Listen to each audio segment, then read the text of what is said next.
경제학자의 서재. 알아두면 유식해지는 경제학 지식 알류경지. 중진국 함정 미들 인컴 트랩.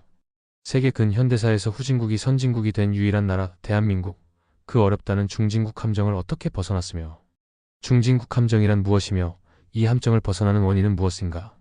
특히 대한민국이 탄핵 정국을 맞아 다시 중진국 함정을 벗어난 경로를 되짚어 보면서 선진국을 계속 유지할 수 있다는 자신감을 갖는 계기로 삼아본다. 이 콘텐츠는 이전에 올린 동일한 제목의 영상에서 내용을 추가하여 완성도를 높인 영상입니다.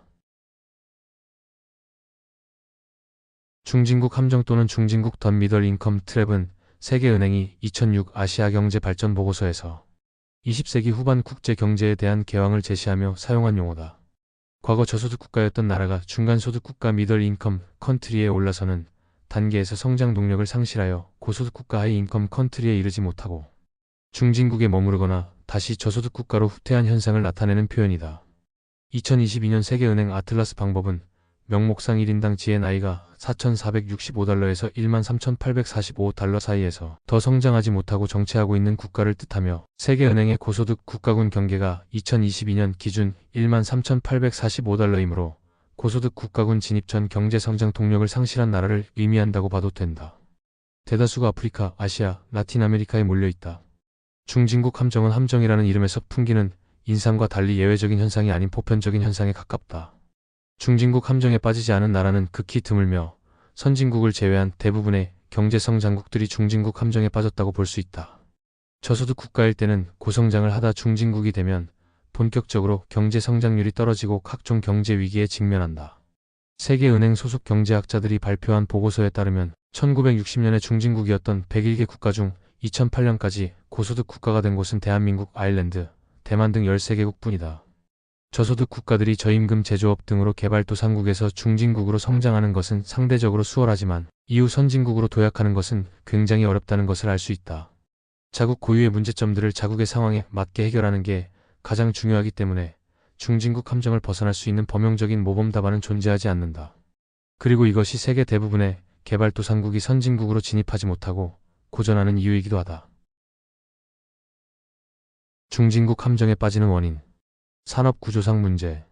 1. 기존 성장 방식의 한계.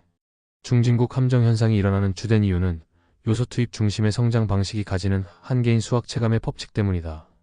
일단 중진국으로의 진입은 비교적 수월하다. 신흥공업국 이하의 국가들은 국가 전반적으로 개발되지 않은 부분이 많기 때문에 통치자가 상식적인 수준의 판단력으로 어느 정도의 물량만 투입할 수 있다면 후진성의 이점을 살려 중진국 입문 수준의 단계로 들어가는 게 가능하다.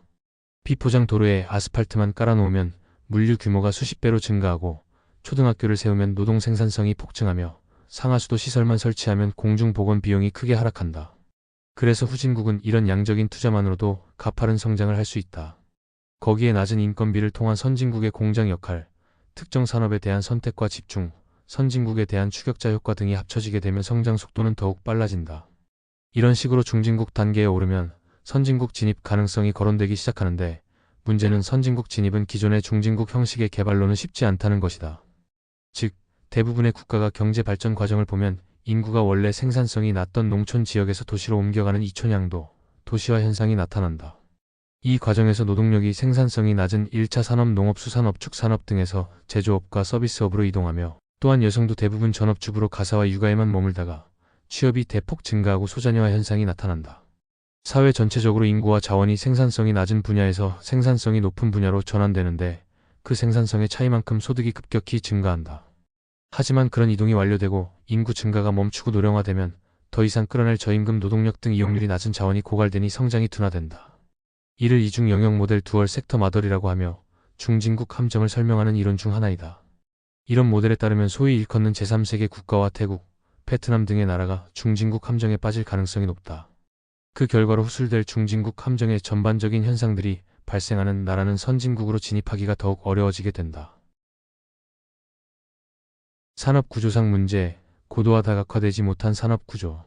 실제로 21세기인 현재 중진국 함정을 겪고 있는 국가들은 지금도 대부분이 1, 2차 산업의 제조업, 농업, 경공업 등이나 국내 시장 위주의 서비스업, 부동산, 유통업 등으로 경제를 계속 유지하고 있고 제조업 계열에서도 선두주자가 아니어서 선진국에 막대한 로열티를 지불하고 원천 기술을 수입하여 제품을 생산하는 경우가 대부분이다. 경제개발 초창기 시절부터 시작한 산업의 육성으로 중진국으로의 경제 발전을 이룬 나라는 시간이 흐름에 따라 경제 궤도가 안정화되어 예전의 폭발적인 경제 성장을 계속 이어갈 수 없다. 결국 선진국으로 진입하기 위해 산업의 고도화 다각화는 절대적으로 필수 불가결한 조건이다. 이를테면 대한민국은 300산업, 가발신발 제조 경공업, 조선자동차석 유화학기계 산업 중화학공업, IT 바이오 금융문화 등 3, 4차 산업으로 순서적으로 전환함에 따라 경제적으로 선진국으로서의 자격을 인정받는 데 성공하였다. 만약 21세기에 들어서도 대한민국이 개발도상국 시절과 다름없이 경공업에만 의존한 채 체질 개선을 하지 않았다면 양상은 확실하게 달라졌을 것이다. 동아시아의 일본, 한국, 대만은 전후 20세기에 걸쳐 산업 구조의 고도화, 다각화에 성공하여 단기간에 중진국 함정에서 벗어나 선진국에 진입했다. 반면 중진국 함정을 겪고 있는 나라들은 대부분 이러한 과제에 성공적인 해법을 제시하지 못하는 경우가 된다. 규모의 경제를 통해 중진국 진입에 성공한 대부분의 국가는 중진국에 진입한 지 한참 시간이 지난 시점에도 여전히 과거의 주력 산업을 그대로 유지하게 되어 정체가 시작된다. 결국 산업의 다각화 4차 산업, 금융업, 문화산업, 선진화 독자적인 원천 기술 개발 등이 이루어지지 않아 차세대 산업 경쟁에서 도태되고 선진국으로 진입하는 성장 동력을 잃게 된다. 산업 구조상 문제 낙후된 제조업. 21세기 현재 선진국으로 진입한 국가들은 대부분 19세기에서 20세기 전반의 제조업을 발전시켜 공업화를 이루고 서비스업 위주로 경제를 재편하였다. 선진국 중 가장 서비스업의 GDP 비중이 낮은 대한민국의 비중이 57%고 미국은 77.6%, OECD 평균은 71%다. 오늘날 고도 경제 성장을 이루고 있는 신흥공업 국가 개발도상국도 선진국의 뒤를 따라 1차 산업에서 제조업 위주로 경제가 전환하고 있거나 이미 전환이 완료된 상태다. 문제는 기술력과 자본의 격차로 인해 이들 국가 대부분이 중공업이나 첨단 산업 등 자본 침약적 또는 기술 침약적 산업을 육성하지 못했다는 점이다. 이 국가들의 제조업은 선진국의 투자에 크게 의존하고 있으며 그 발전 수준은 대부분 의류, 식품 가공 등 부가가치가 낮고 노동 침약적인 경공업, 그것도 원자재의 단순 가공이나 수입 부자재를 가공하는 수준에서 벗어나지 못하고 있다. 이런 나라들은 개도국일 때는 저임금으로 선진국 대기업의 하청을 받아 발전하지만 중진국이 되며 임금이 비싸지면 선진국 기업들이 임금이 더 싼 다른 지역으로 하청을 바꾸며 경제 위기를 맞고 중진국 함정에 빠진다. 쉽게 말해 국가 자체가 선진국의 하청 기지 이상으로 나아가질 못한다.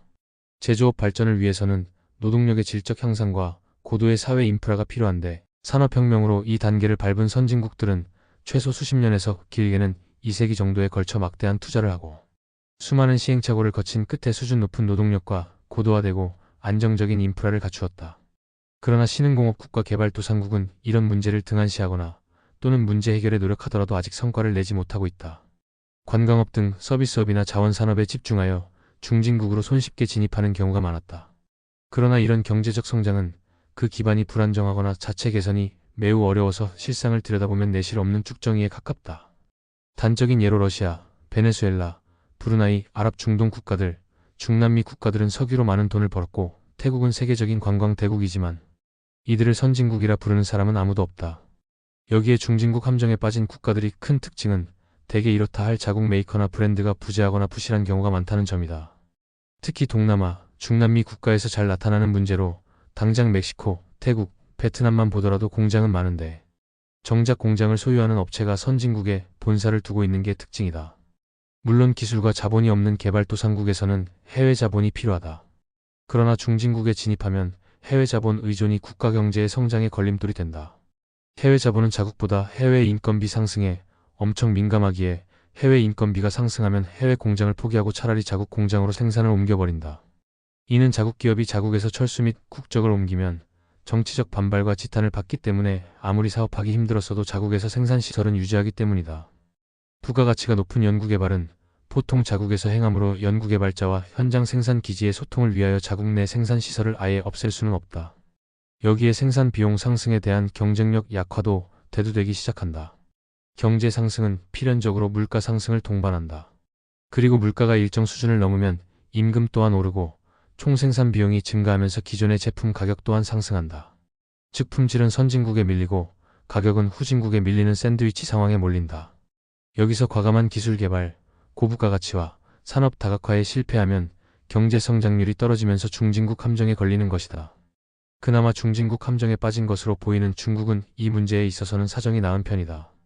강력한 내수 시장과 기술 혁신을 통해 단순 가공 수출에서 벗어나 첨단 산업을 육성하는 데 성공했기 때문이다. 그러나 중국도 부동산 시장의 몰락과 첨단 산업의 미국의 견제에서 자유로울 수 없어 중진국 함정에서 빠져나오기는 어렵게 보인다. 산업 구조상 문제 기술 발전에 따른 선진국 문턱 강화. 기존 경제 체계 내에서도 중진국 함정 탈출은 매우 어렵다고 알려져 왔다. 대한민국의 초고속 성장에는 시대적인 운이 따라준 측면도 분명히 있었다는 해석이 상당하다. 요컨대 대한민국이 단기간에 경공업과 중화학공업을 거쳐 첨단 산업을 주력으로 하는 선진국으로 도약할 수 있었던 이유 중 하나가 냉전이라는 국제 정세에 있었다는 것이다. 철의 장막과 중국의 공산화 이후 제2세계 진영이 제1세계와 완전히 분리된 당대 국제 정세 속에서 대한민국이 중국과 같은 거대한 잠재력을 지닌 제2세계 진영과의 경쟁을 피하고 우호적인 제1세계 진영과의 교류의 역량을 집중할 수 있었던 것이 한강의 기적의 원동력 중 하나였으며, 따라서 냉전이 종식되어 자유무역 시대가 본격화하고 중국이 개방되어 발전한 오늘날에 이르러서는 과거 한국의 발전 전략을 벤치마킹하는 것으로 선진국에 진입하는 것이 불가능하다는 해석이다.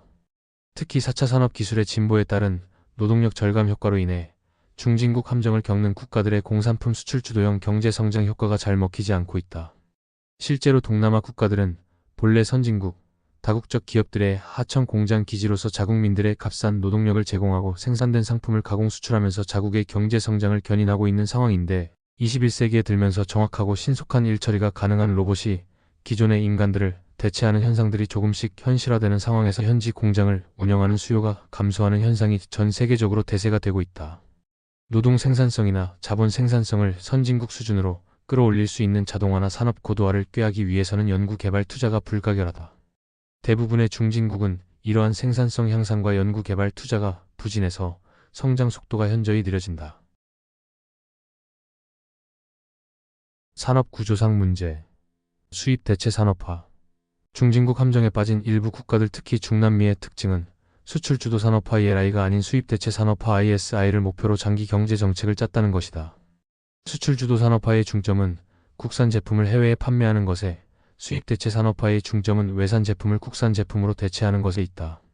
ISI의 치명적인 문제점은 기업이 국내 시장 점유에 안주하게 만들어 외국 기업과 경쟁할 능력을 상실하게 된다는 점이다.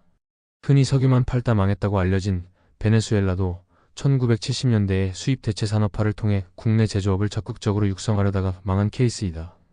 그나마 세계은행의 통계를 보면 ISI가 추진된 1960년대부터 1980년까지 중남미 및 카리브해 국가의 경제 성장률은 세계 경제 성장률보다 더 높았다.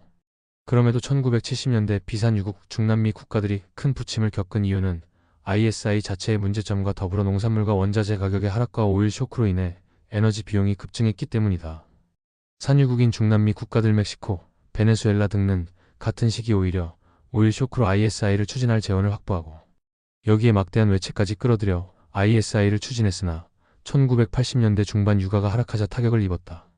즉, ISI 자체의 재정적 문제는 물론이고 재원을 수급할 방법이 망해버린 게 중진국 함정의 원인 중 하나라고 할 수 있다. 지금까지 중진국의 함정의 원인 중 산업 구조상 문제이었습니다.